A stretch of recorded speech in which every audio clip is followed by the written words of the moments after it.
Join us now, ladies and gentlemen. Hi everyone, welcome back to Inside Baseball. Inside Baseball is our episode where we do a deep dive on issues of great importance to us, and who else better to have as my guest on Japan-U.S. relations than Glen Fukushima. Glen, welcome back. Thanks very much, great to be here. You just flew in from D.C., what, 2 days ago? That's right. Yeah, you're a busy guy. Well, yeah, lots happening. There is a lot happening. There's Right. a lot happening with our president. Sure. And with the alliance between the United States and Japan, the appointment of ambassadors, that's still kind of trudgingly going forward, isn't it? How is this thing figuring out in Washington, D.C.? What's your view of that? Well, you know, things are very uncertain.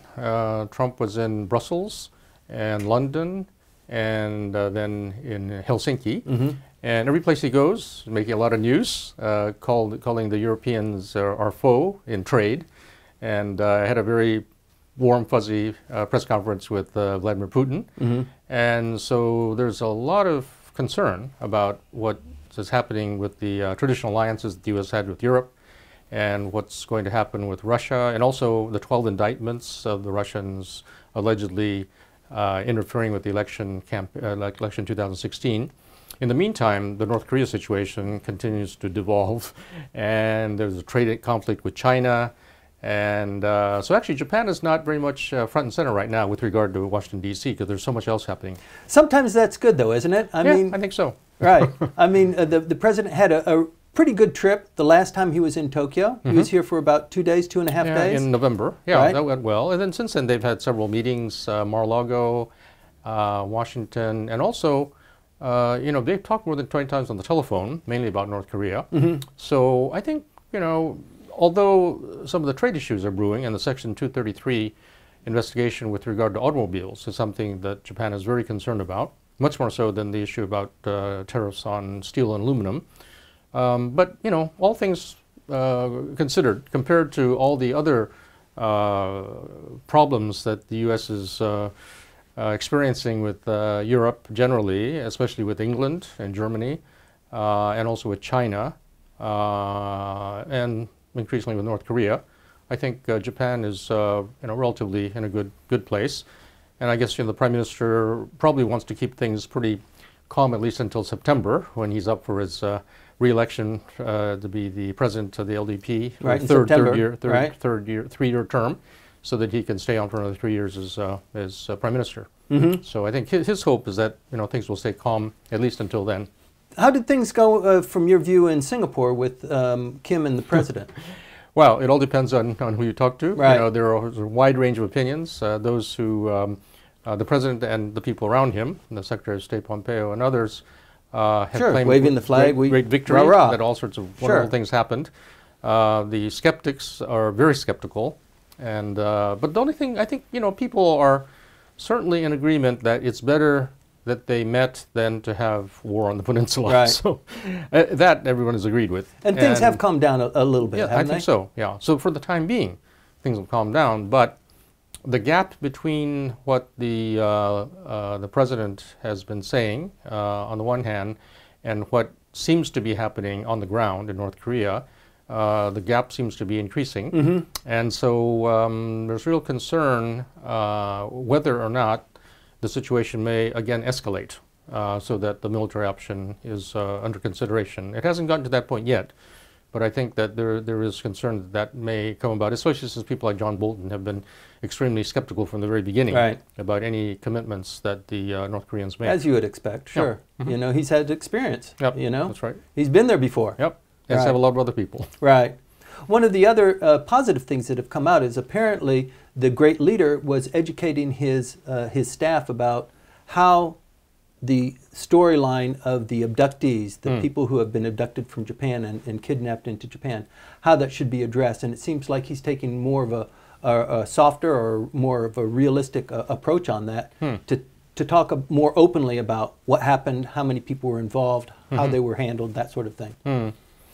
Well, certainly, you know, Prime Minister Abe, when he met with President Trump, made the point that in addition to the issues about the missiles and nuclear weapons, that as far as Japan's concerned, the abductee issue is very high. Very high. And so I think Abe was pleased that the president committed to raising the issue, and apparently Yep. he did raise the issue.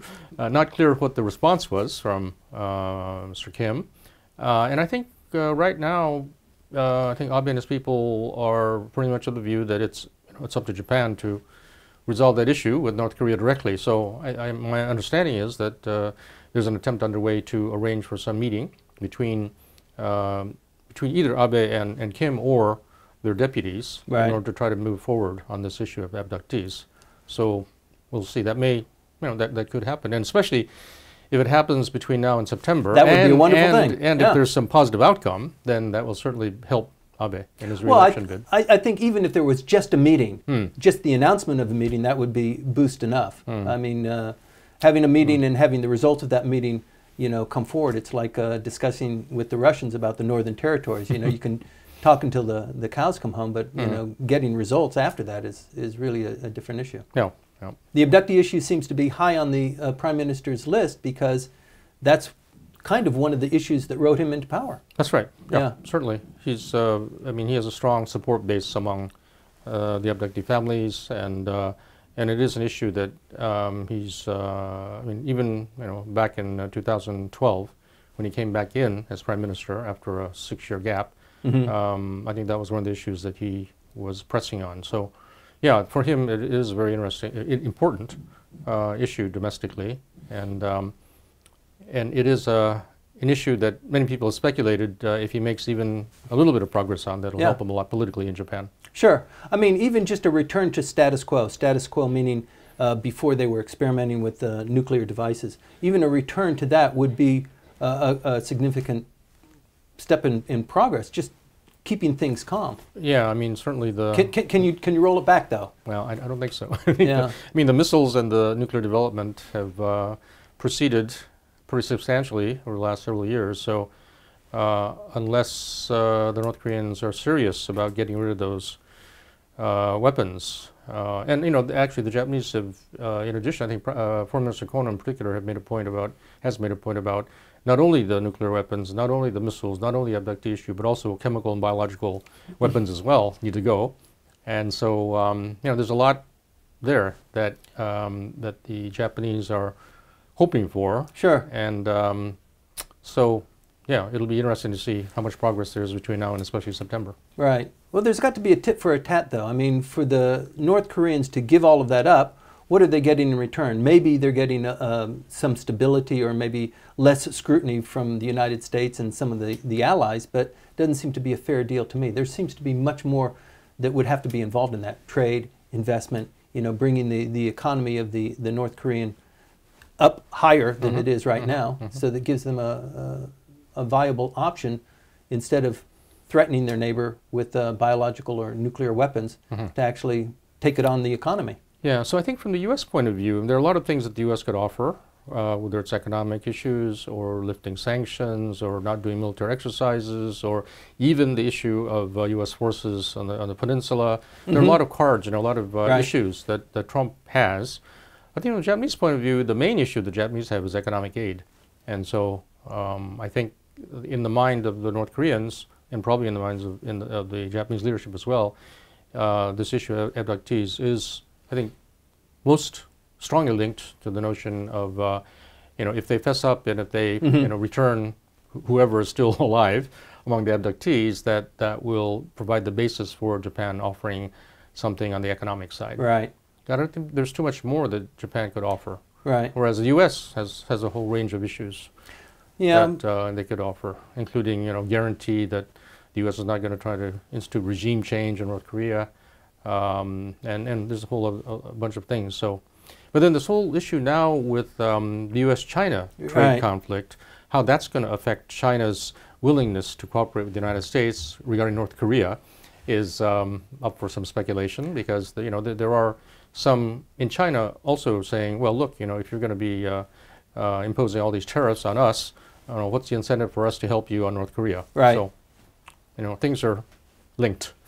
Right. Well, that makes sense to me. I mean, for example, for the North Koreans, the most important negotiating partner for them is South Korea, and probably secondary to that is China. The Japanese don't even come in maybe 4th or 5th or 6th place, while the United States comes in probably at, I don't know, first or second? Yeah, and I think from North Korea's point of view, it's the U.S. first, probably China second, South Korea next. And after that, I don't know whether it's Japan or Russia or whoever, but Japan certainly is not one of the highest priority countries. So, but in the United States, I just left a couple of days ago from Washington, but by far the biggest issue in the United States, certainly in Washington, is the nomination for the Supreme Court, the seat that Anthony Kennedy is stepping down, and so Kavanaugh, who's the nominee, he's undergoing tremendous scrutiny, and I'll tell you that I would say 80% of the political commentary in Washington, in addition to the Trump performance in Europe and Helsinki, revolves around the Supreme Court nominee, because that has implications also for the midterm elections coming up in November. So that's really sucking up a lot of air. It sounds like it. I mean, that has nothing to do with the U.S.-Japan relationship or what's going on with China. Not directly. It's actually basically a purely domestic issue, but it's a huge one, isn't it? Yes. No, it's huge because, as you know, when Anthony Scalia died suddenly in February of 2016, then President Obama nominated Merrick Garland for that position, and then Mitch McConnell and the Republicans sat on it for 10 months, didn't even have a hearing, saying that there was going to be an election, and therefore we should let the people, have their voice before the nominee is decided on. So by the same logic, I think the Democrats are now saying that there's an election coming up. Why don't we wait until after the election to have hearings for the confirmation? But the president and Mitch McConnell want to get this done as quickly as possible. So there's going to be a real kind of struggle within the Senate between the Democrats and the Republicans. But since the Republicans have the majority, I assume they're going to be able to go ahead with this unless something happens, unless something happens with regard to Kavanaugh's background, which would lead one or two or more Republican senators to oppose him, then that could raise some serious problems for Trump and the Republicans. But barring that, it looks like most likely that Kavanaugh will be confirmed. So, the court, it's interesting, one of the interesting things about being in Washington is that despite the fact that the Trump administration is not very eager about filling senior positions in the administration, and there are a lot of positions that are still empty, right? No one in those positions yet. When it comes to the courts, the Trump administration is very aggressive and really very quickly filling positions, especially in the federal courts. And so I think it's a kind of interesting contrast there. Right. Well, it's so interesting from the perspective of somebody that's involved in trade and international relations like you are, how a lot of the things that have been set up for years, NAFTA, WTO, all of these organizations have been put pretty much on hold or actually pushed into the background, and it's almost now like a free-for-all without really a driving force dictating what's happening, how things are going to happen, and so everybody's just kind of waiting for what's the next shoe to fall. And the relationship between China and the United States on the trade issue is absolutely huge. It's almost frightening. Yeah, so I'm in the process of writing an article. The first sentence is probably the most accurate descriptor for Donald Trump is disruptor, because and especially on trade, he has said the EU is our foe on trade. He withdrew the U.S. from TPP. He renegotiated the KORUS, the South Korea-U.S. Free Trade Agreement. Now renegotiating NAFTA. Casting doubts on the WTO, and then imposing tariffs on steel and aluminum and the 232 investigation. So all these are pretty disruptive, and it's hard to know what the final outcome is going to be, in part because I think within the administration there are people with different views. You have on the one hand people like Mnuchin, Secretary of Treasury, and Kudlow, the head of the National Economic Council, on the one hand, who are by and large free traders. And then you've got Peter Navarro and Bob Lighthizer, who tend to be more protectionist. Then there's Wilbur Ross at Commerce. So even among the senior people in the administration, there seems to be a difference of views. And actually, the Chinese have complained openly, saying, what is it that you guys are asking for? Because sometimes there are some mixed signals being sent. And even Trump himself, although he may be clear on what he says he wants, which is a huge reduction in the bilateral imbalance between China and the United States, it's not clear exactly, at what point he's going to be satisfied. And so there are a lot of uncertainties, and I think, people really are concerned that this doesn't get out of hand. Because if there's a tit-for-tat, retaliation going on, it really could escalate. Right. I think the president would probably be somewhat proud of the description of him being, disruptor-in-chief. I think so. I think he'd be proud of that. Yeah. Because he wants to do things that others haven't done. He wants to mix it up. Yep. And I think he takes great pride in the fact that, one of the reasons I think he went to Singapore, met with Kim, was because I think for both Kim and Trump, they both think it's important for their own domestic political purposes. And so for him to have done something that no other president has done is something that, he thinks is a great achievement. Aside from whatever the substance of the meeting may have been. So, so I think, I think he would take pride in being called a disruptor. Before we wrap this session up, Glenn, how about the automobile issue with the Japanese and the Americans? How is that sitting right now? Well, I think it's a real source of concern from Japan because so much of the exports from Japan to the United States are automobiles, although the Japanese have invested a lot in the United States and also in Mexico, so that there's compared to 20 years or 30 years ago, there's less, the percentage of Japanese automobiles produced in the United States has gone up quite a bit. Even then, some of the high-end, actually luxury models, many of them are being exported from Japan. So if there is in fact finding under 232 that the U.S. auto industry is being threatened for national security reasons and therefore they need to impose tariffs of up to 25%, that could seriously impact the Japanese auto industry as well as the Japanese economy. So I think there is serious concern about that. And I hear a lot being in Washington and also being in Tokyo that, the Japanese certainly don't want this to happen from their point of view, but also I think there's a valid concern even in the U.S. auto industry and U.S. Certainly the importers and consumer groups that this imposition of tariffs, unilateral tariffs, could significantly have a negative effect on the U.S. economy more generally. Why is that? Well, I think that there would be less competition, there would be higher prices of automobiles as a result, and it will certainly affect a whole group of importers in the United States who are pretty powerful. And General Motors, I think, has come out with a report saying that any unilateral imposition of tariffs could be detrimental to the U.S. auto industry as well as to the Japanese auto industry. So this auto issue is a very serious concern. It's always been a serious concern. And initially when it was first raised with this president, I thought it was under the issue of reciprocity, that Americans couldn't sell their cars. You've heard this before, many, many years ago. It keeps coming up, that the Americans can't sell their cars in Japan to the degree that the Japanese can sell their cars in the United States. But I don't think that's true anymore. Well, in 1987, Donald Trump gave an interview in which he said something like, do you see any Chevys, any Chevrolets in Tokyo? They don't buy our autos, and they just keep selling their autos in the U.S.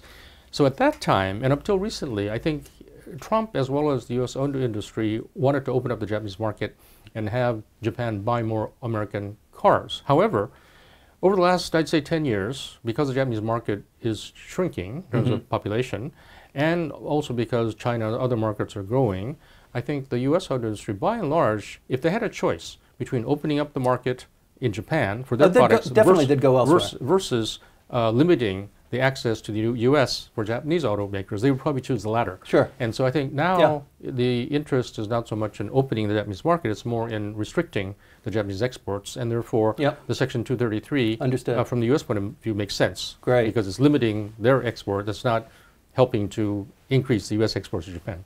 Well, how about the midterm elections in November? What kind of prospects do we have looking at us there? Sure. Well, it's 4 months off, so it's hard to predict, but I think most people think that if things continue the way they are now, that the House is likely to go Democratic majority. The Senate, probably not. I think the Senate, because there are 26 seats that the Democrats have to protect, and of those 26 seats, 10 are in states that Trump won in the last election. Right. And so it's going to be difficult, I think, for the Democrats to be able to hold on to those seats, plus add 2 seats necessary to get the majority.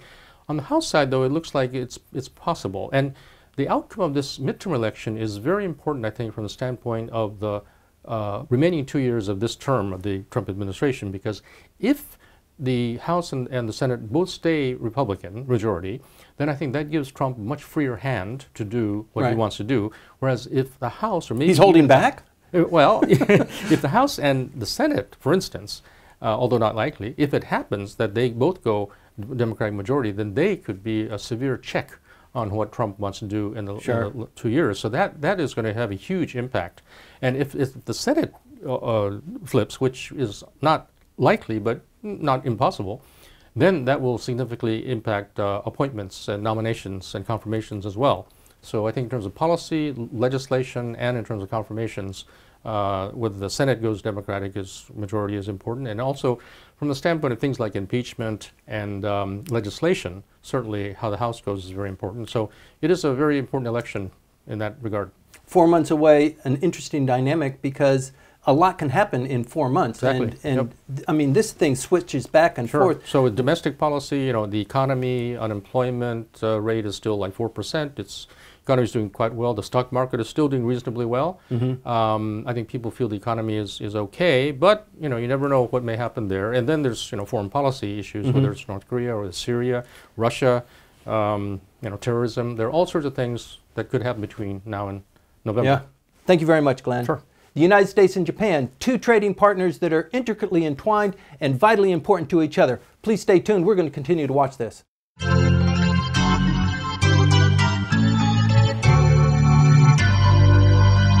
He who breaks the rules goes back to the house of pain.